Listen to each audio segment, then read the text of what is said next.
Welcome back to the channel. I am yours truly, and today we're going to look at the Big 12, the hottest conference right now in college football.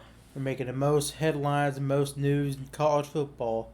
We're going to do a conference prediction on them.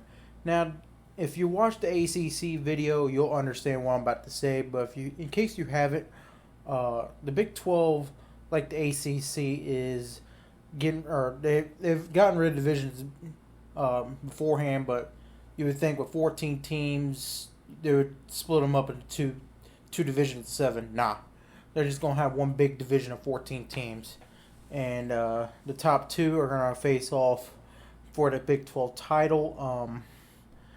Now, I'm not gonna do all 14 teams because if I did all 14 teams, not only it's going to give me a huge headache on which team is better down the list, but once you get down to the bottom of the barrel, you're basically trying to compare which trash can looks the best for the title of the golden trash can. So, anyways, I'm just going to do the top 7. Why 7? If you watched the ACC video, you understand why, but to give a quick recap, it's the SEC and the Big Ten have two groups of two divisions of 7, so therefore I'm going with 7. So why? And there's the answer why 7. So anyways, let's predict where teams are going to finish this year in the Big 12.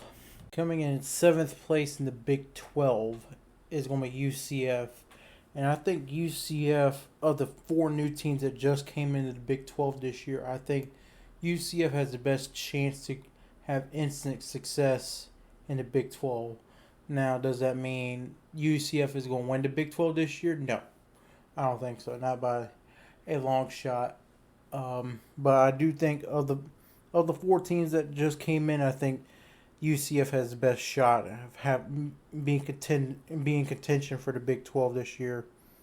Coming in at 6th place for the Big 12 is Baylor. I think Baylor is still a decent team in the Big 12, and I think they're going to be competitive this year like they were last year. I just don't know. There's just too many questions for me for Baylor. I could be uneducated, but to me, it seemed like Baylor was good on defense. They just couldn't get the offense rolling last year. But who knows?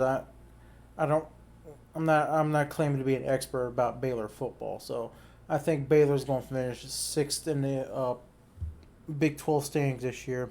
Coming in 5th place for the Big 12 this year is going to be TCU.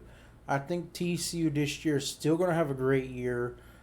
Despite the success they had last year. However, I don't see them, or I don't expect them to have the success this year as they did last year. I think they're going to take a step back this year compared to last year as far as the record, the production. Because they lost too much talent on that team to replace it, and plus they lost a couple pieces on the coaching staff. As they got poached for bigger and better jobs. Coming in 4th place for the Big 12 this year is going to be Kansas State. Kansas State won the Big 12 last year. However, they lose a couple pieces on their offense, more specifically Deuce Vaughn, and they also lost Adrian Martinez to graduation. They still get Skylar Thompson back, I believe, but outside of that, I think Kansas State is going to fall just short of making another appearance in the conference title this year. Coming in 3rd for the Big 12 this year is going to be Oklahoma. The reason I say Oklahoma at 3 is not because of how bad they did last year, it's because of the way their schedule lines up this year for Oklahoma. As I think Oklahoma this year got a very favorable schedule in the Big 12 compared to some other teams in the Big 12. Plus, they also have a very weak non-conference schedule as well. So Do I think Oklahoma is the third best team in the Big 12? No, but at the same time, like I mentioned with the ACC video, not all schedules are created equally, and that applies to the Big 12 as well. Coming in second in the Big 12 is probably going to be my most controversial pick of the video, and that's going to be Texas Tech. Why you say Texas Tech? I think Texas Tech has a chance if they play their cards right and beat their opponents that they have to beat, and maybe with a little bit of luck, I think Texas Tech can make the Big 12 title game this year. Will they win the Big 12? Probably not, but they will at least make an appearance in the Big 12 title game. So I think Texas Tech will finish second in the Big 12 regular season standings. And the winner of the regular season standings for the Big 12 this year is going to be Texas.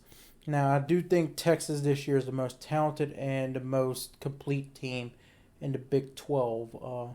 So if Texas wants to win the Big 12 this year, they got to do it this year, as it's their last year in the Big 12. So, along with Oklahoma, because this time next year they're going to be in the SEC, competing for the SEC title. And I think Texas wants nothing more than to win the Big 12 in the regular season and in the championship game to give the bird to the Big 12 front office as they're leaving out the door to the SEC. So I think Texas wins the regular season standings in the Big 12. So that wraps up the 2023 conference prediction for the Big 12.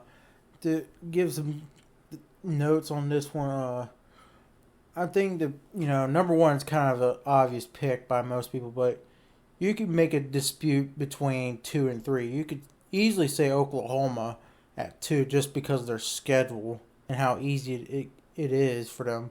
Because Oklahoma, yeah, they have to play Texas, but they avoid a lot of the heavy hitters in the Big 12 this year. I'm not saying they're going to avoid every one of them, but they avoid a large chunk of them. So, anyways, if you're hoping, if you're like a SEC fan in the closet watching Big 12 games, you're hoping for a Texas-Oklahoma matchup in the Big 12 or Big 12 championship game, to basically, flip off the Big 12 fans. Now, if you're a Big 12 fan, or especially a new Big 12 fan, you're hoping for at least a Texas Tech matchup, or your dream scenario is a matchup in the championship game that doesn't involve Texas or Oklahoma to, cheer on the new Big 12 or one of the other Big 12 teams that's going to be in the conference next year and beyond for the foreseeable future. So anyways, if you enjoyed this video, consider leaving a like on the video. If you enjoyed the type of content that I make on this channel, consider subscribing to the channel. It will greatly help me in this channel as we're looking to grow the channel on a shoestring budget. Sorry, it just is what it is. With a channel this size, we're basically operating on a shoestring budget. So, anyways, I'll see y'all next time.